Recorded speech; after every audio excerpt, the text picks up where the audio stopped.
I play smarter. I invest with Morning Line. You build your stable. When they race, you earn.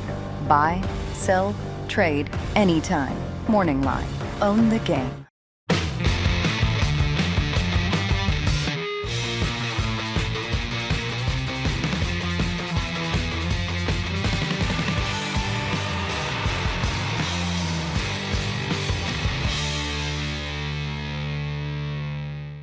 Hi everyone, David Aragona and Mike Beer here taking a look at the Breeders Cup Juvenile Fillies Race 7 on the Future Stars Friday at Del Mar. This one, of course, for the 2-year-old fillies going the 1.16 distance on the dirt, and with the Breeders Cup right around the corner and this Friday card at Del Mar coming up in about 3 days when we're recording this, you definitely want to get a leg up on your handicapping, and you could do so with our DRF Past Performance packages. You could save $38 of the value of everything included in these packages: the player's guide, the clocker reports, betting strategies for these races, all included. The VIP packages where you get those clocker reports from Mike Welsh and his team, an invaluable resource to handicapping these Friday and Saturday cards with write-ups on almost every horse in the way that they're training coming into these Breeders' Cup cards. You can find out more information about DRF packages at shop.drf.com or by using that QR code on screen.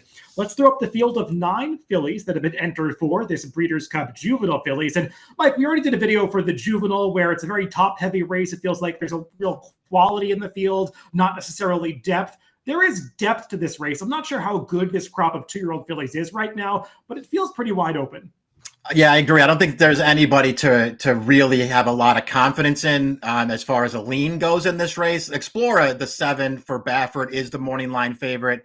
I think deservedly so, David, but I also think this race doesn't go through her. This race goes through the 5 Tommy Joe, and it's all about whether she was exposed last time or whether you feel like she can rebound here.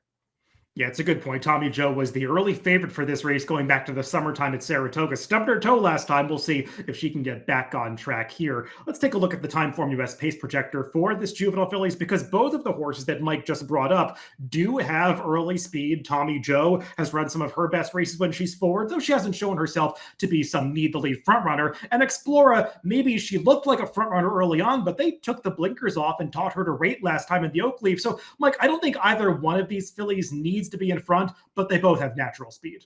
They do. I expect them to be forward in here, but I'd be surprised if this pace somehow got fast. I'd be surprised if they were up there sending and trying to contest this thing. The pace is to me pretty hard to decipher. The longer I looked at this race, David, the more I just thought, if I'm Danny Gargan, I'm telling Joel Rosario to go from the rail with Iron Orchard.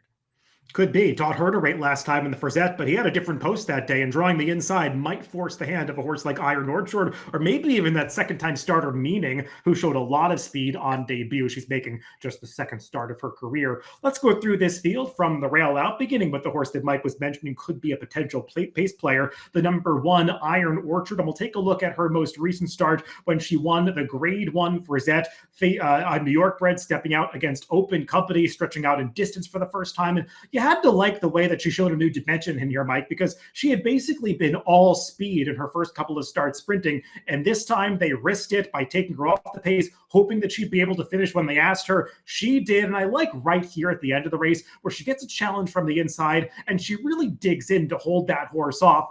Is she going to be as effective going out around 2 turns? Remains to be seen, especially if she gets an aggressive ride. Will that take some of the stamina out of her? But she's done everything right so far in her career. She has. She's good. I don't really have any questions about her talent. She's got a lot of talent. She's got a lot of speed too. I mean, the 2 impressive wins sprinting at Saratoga. I mean, you could, certainly quibble with the horses that she was beating there, but she was beating them handily for sure. I don't know about the Frazette, David. I'll give her the credit she's due for being able to rate and run in there and to still win. If I'm being honest, the performance leaves me a little bit cold, and the form, the horses that she was beating even there sort of leaves me a little bit cold too. I think this is the toughest test of her career by far. We'll see how she handles it. I didn't want to bet her in this race. Mike, do you make anything of the fact that she went through that digital auction a couple of weeks ago and sold for $2.5 million to new owners, now going out for them in this race? Yeah, I mean, I guess you never really know. It did sort of seem like maybe before she was sold that they weren't going to run her in this race. And then when they sold her, the new connections did decide to run her. So I guess maybe that's not something that you necessarily want to hear, but I'm going to try not to read too much into that stuff. The number 2, Bottle of Rouge, is the other Bob Baffert trainee in this race. He also has the morning line favorite, Explora, but Bottle of Rouge actually defeated Explora when she was last seen winning in the Del Mar debutante this summer. And we'll take a look at the stretch run of that race, Mike. And while Explora did run well in the teeth of a fast pace, you also have to give some credit to Bottle of Rouge because she didn't save any ground in this race, was wide all the way around the turn, and was able to stay on at the end to beat her stablemate. Interesting. We talked about it with Brandon the Juvenile, how Bob Baffert decided to skip a prep around 2 turns before the Breeders' Cup, and he's doing the same thing with this filly. I don't love it for the males. I don't love it for her, but she does give you the impression when you watch her run that more distance is supposed to be okay for her. It does seem like that. You're right. I don't love that they skipped the 2-turn prep and just waited for this race. We'll see if it pays dividends for him this time. I think the thing that you do like about the last time we saw her is what you mentioned, David. She beat Explora, who's the morning line favorite of this race. In my opinion, she beat her fair and square, sitting wide around the turn. It's not like she came from, she was outrun early and came from dead last to close the field down. She kept right up close the entire way, sat on the outside, and actually ran by Explora really easily at the end of that race. The fact that she hasn't run, that fast figure yet might actually keep her price a little bit high in this race. And I think that's a good thing.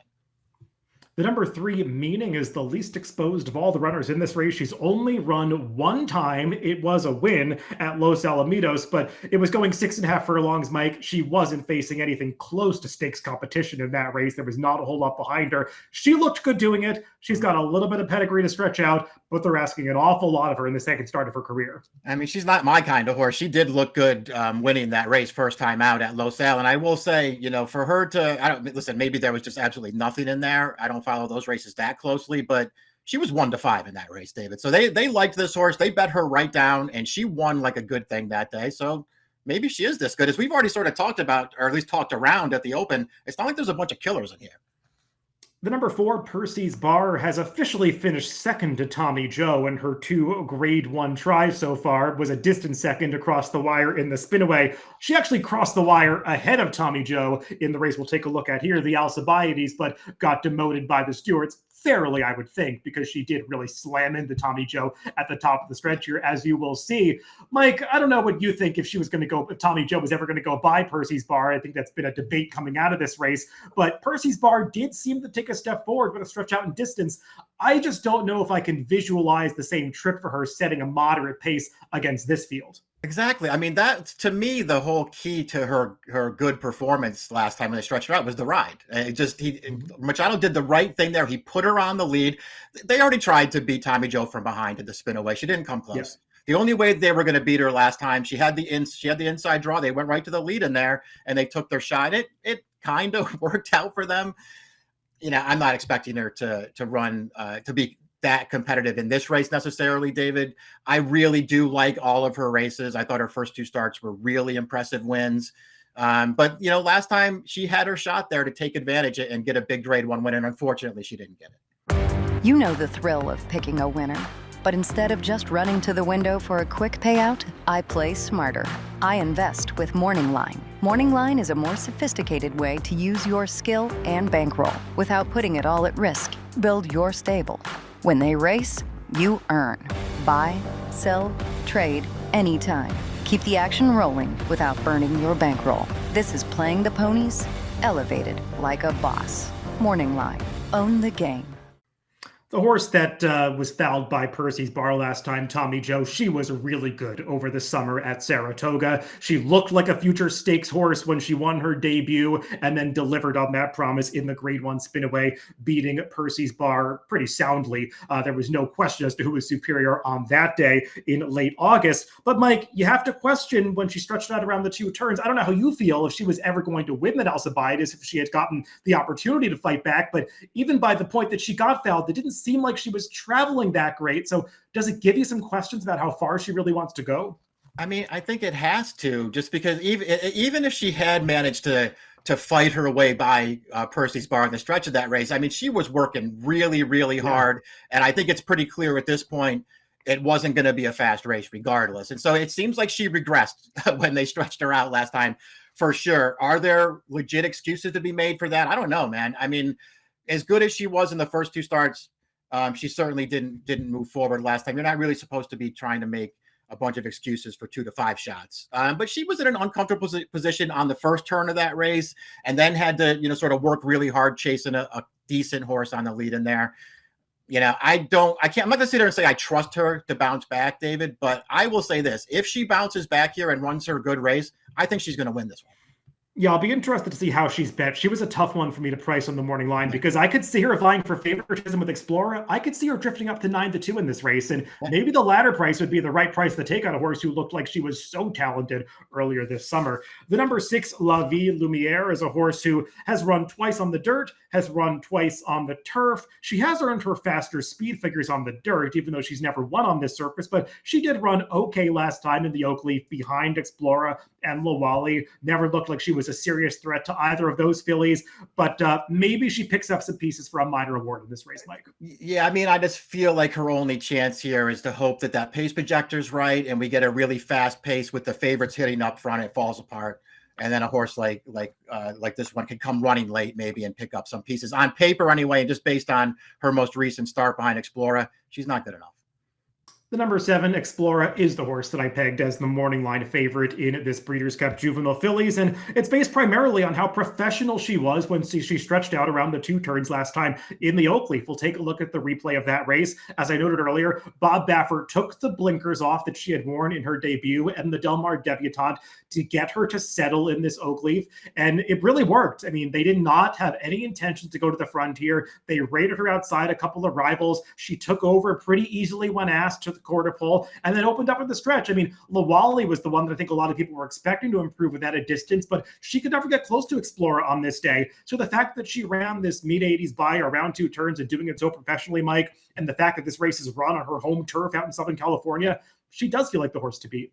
Yeah, I agree with all that stuff. Just sitting that 3-wide tracking trip last time and winning as easily as she did, it's probably a good sign for her. And I really did like her debut. I know it was a 5-furlong sprint, but she was really impressive winning that day. So it seems like she's got a good amount of talent, David. I don't know that I would love to take a really short price on her here, just considering the horses that she beat in the Oakleaf last time. This is certainly, this may not be the toughest juvenile fillies in the world, but it's a better field than she just beat in the Oakleaf last time. So that would, hold me back taking a short price on her, but maybe she's the horse to beat. Yeah, she is very logical, so logical to the point that this is a wide open race, hard to handicap. And sometimes horses like this go off at shorter prices than they really should because a lot of people end up landing on them. The number 8, Super Corridora, did pass her 2-turn test with flying colors last time. It was only against maidens, and she's never raced against stakes company before. But Mike, when she came back off that 2-month layoff to break her maiden in that October maiden special weight at Santa Anita, it did kind of feel like she had taken a real step forward because she was aggressive in the early stages of that race. She pulled her way to the front coming onto the backstretch. And sometimes horses that make early moves like that aren't able to produce a finish. But once they turned into the lane, she showed off a turn of foot to kick away from that field in the late stages. And she got the kind of buyer speed figure that puts her right in line with some of these fillies that are coming out of grade 1 races. Now, she was not beating a good field last time, but she was visually impressive doing it. I like her workout since then. And she feels like she's going to be a pretty bettable price in this race. So my interest is piqued. Yeah, I also like the way that she took a nice step forward last time when they stretched her out. We'll see, stepping right into the Breeders' Cup off of a maiden win, and having, even if Tommy Joe's been exposed and, isn't quite that good. Mm-hmm. This horse, Super Corridora, is still going to have to improve if she's going to win this race. We'll see if she can do it. She's going to be a good price. The number 9, Wally, she was the runner-up in that Oakleaf replay that we showed just a little bit earlier for Explora. And Mike, I've got to be honest, while it was the highest buyer of Wally's career, I was a little disappointed in her effort because when you watch that Del Mar debutante back, she felt like she was the one of all the 3 that crossed the wire in the trifecta that was supposed to really get better with at a distance. She's got this big, long stride on her. Her pedigree says that she's supposed to want to run all day. And while she was finishing mildly at the end, she never got close to Explora, never looked like a threat at any point in that race. And if I was going to take her on top in a race like this, I wanted to see her be more competitive last time. We look at her exactly the same way, David. I just wanted her to run a lot better in the Oakleaf last time. She didn't have to win that race the way that Explora ran, but I just wanted her to run better and seem like that she was more competitive with a filly like that. It just didn't happen. I liked her first 2 starts. I didn't like her last one. It's way too early to give up on her. She's got her pedigree says she'll be better with time and distance. And so maybe one more race under her belt will allow her to move forward this time. I'll use her underneath somewhere, but I was really disappointed in her most recent start. Well, before we get to our picks for this race, we do have one more secret to share with you, and that is about morningline.io. It is a private SEC-regulated marketplace where approved participants can trade licensed interest in racing's biggest stars like Torpedo Anna and Derby hopeful Blackout Time, the male counterpart of some of the fillies that we'll see in this Breeders' Cup Juvenile Fillies. Be a part of championship bloodlines. Visit morningline.io. Buy, sell, trade, own the game. Let's move on to our picks for this Juvenile Fillies, Mike. And I think we both have respect for the number 7, Explora. You've got more respect for the other favorite, the number 5, Tommy Joe, than I do. I'm going to toss her in this race. We'll see if that's right or wrong. But we're both going for horses that have to run a little bit faster if they're going to win here. But I think you've got good reason to believe that Bottle of Rouge could improve with the distance. We'll see. Yeah, I'm just hoping as far as Tommy Joe goes, I'm hoping that, as you sort of alluded to, maybe people will just get off her now because she was so disappointing last time. I would never take any kind of a short price on her in here. But I could give her a chance to rebound in here. I just want, Bottle of Rouge, because if you take Tommy Joe out and you think she's not going to run, then you're left with Explora as a clear-cut favorite. And I already know Bottle of Rouge can beat Explora because she did it last time and she did it fair and square. If she stretches out, I think she can win. I was initially thinking I was just going to cop out and pick Explora, but I think she could be a little bit too short of a price to bet in this race. And the more I looked at the number 8, Super Corridora, I just thought she was really visually impressive breaking her maiden last time. I like a workout that I watched since then. It feels like maybe she's a horse where just the light bulb has gone on. So we'll see if she can step up against much tougher in this Breeders' Cup Juvenile Fillies. 8-7-9-2 for me and 2-5-7-9 for Mike in race 7 on Future Stars Friday out of Del Mar, the Breeders' Cup Juvenile Fillies. Good luck if you're playing the Breeders' Cup this weekend.